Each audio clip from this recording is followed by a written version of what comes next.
Greetings. I'm coming to you today with a very special program. As you go through life, you meet certain people that are very, very special, unique, and you will never forget. And one of those that my wife and I and our family have met is Dr. James Schmidt. And we met him in Maine, where my daughter lives, and we visit with, of course, to see the grandchildren. And this is a wonderful man who lived a very full life, has a wonderful family, and unfortunately recently has succumbed to a bad illness. And what's really interesting is that Jim taught me something incredibly powerful, and I'd like to share that with you. And in order to do that, I'm also going to talk about this on the occasion of the 10th International University Meeting in Phlebology, Lymphology, and Aesthetics. It's put on by the the Venus Wind Foundation worldwide, with thousands of people involved from 70 different societies, and they're having a very limited selective meeting in Dubai, but virtually going to contact people from all 5 continents all over the world. And what they have decided, here you see Sergio Gianzini, who's the organizer of the meeting of vascular surgery from Italy, and he has adopted this saying, never kill a friend, never treat a stranger. And the participants at the meeting, this is going to be the dress for Dubai. They're all going to have one of these shirts. And what I want to start out by pointing out is, although this has my name on it, this is really about James Schmidt. So let's talk about that. He was a warm, funny, caring man who spent his life giving care and love to others.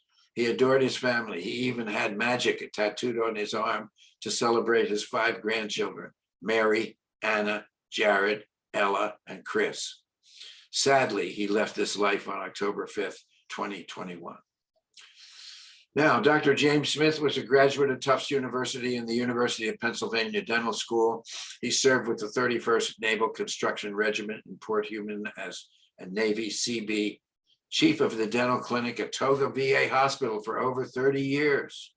His lifelong commitment was to the Maine Dental Association, and he was heavily involved in dental policy, teaching, and mentoring. He was a member of the Council on Education and Licensure with the American Dental Association. He spent many fulfilling years teaching resident physicians at the Dartmouth Family Medical Residency about emergency dental procedures. Now, one of the things about this man was he not only an intellectual and a wonderful person, he was also a comedian. And he always said he enjoyed muddling young minds. And why are Dr. Schmidt's observations so very important? Well, interrogating your new patient, stranger, regarding their thrombosis risk factors gives you information usually associated with a friend. Now, this allows you to protect your new friend using thrombosis prophylaxis methods according to their level of risk. Now, why in the world was he talking about this? Well, we used to take long walks together when we were in Maine, and he would ask me what I was involved in, and I told him risk assessment. And in response to that, he said, well, you know, Joe, it's very simple. You've got to interrogate your new patients so they're like your friends. And of course, once you interrogate them, you'd give them appropriate protection. So you'd never treat a stranger and you'd never kill a friend. We know that fatal pulmonary emboli are the #1 preventable cause of death in hospitalized and surgical patients. Appropriate anticoagulant prophylaxis can prevent most deaths. Risk scoring identifies who is at risk for these emboli and guides the physician's choices for preventive measures. Providing prophylaxis for the entire period of risk is the key to preventing these deaths.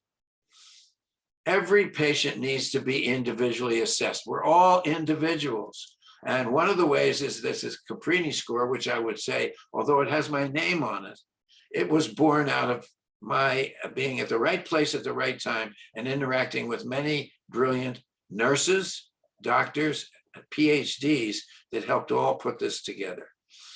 Excuse me, it's nothing more than a thorough history and physical with 40 elements. We know as the number of risk factors increases, the chance of a blood clot goes up. We know that different risk factors have different powers. Bed rest and hormones are low power. cancer of the esophagus and pancreas are high power. So taking the number of risk factors, combining it with their powers, one comes up with a score, a number. And this score is a nonlinear increase in the clinical VTE rate. So as the score goes up, so does the incidence of clinically relevant blood clots. You can see the results here in general surgery. It's now been validated in about 5 million patients worldwide, including over 200 publications to date. Now, the good news about this is that if you ask all of these risk factors, whether it's got Caprini's name on it or not, but you ask all these risk factors, you really get a good picture of the patient. But that's pretty hard to do. So what we tried to do again with it, look at the number of brilliant people from around the world that have helped with this. We've come up with a patient-friendly form. And I know in this country and in most places, when you go to the dentist, you have to fill out your health history before you can see the dentist. Well, why wouldn't you do that with your risks? So that's why we developed this patient-friendly form. And here it is. And we see it here. It's just very simple to fill out. And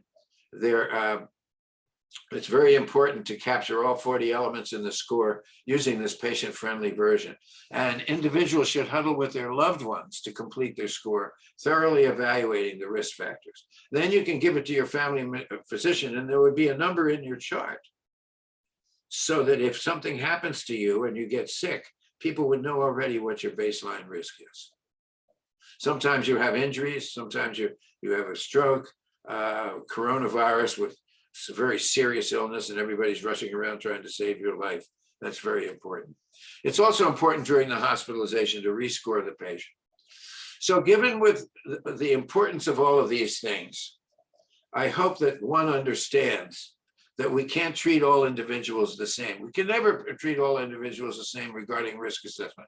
Each individual, there's different operative procedures and there's different levels of risk.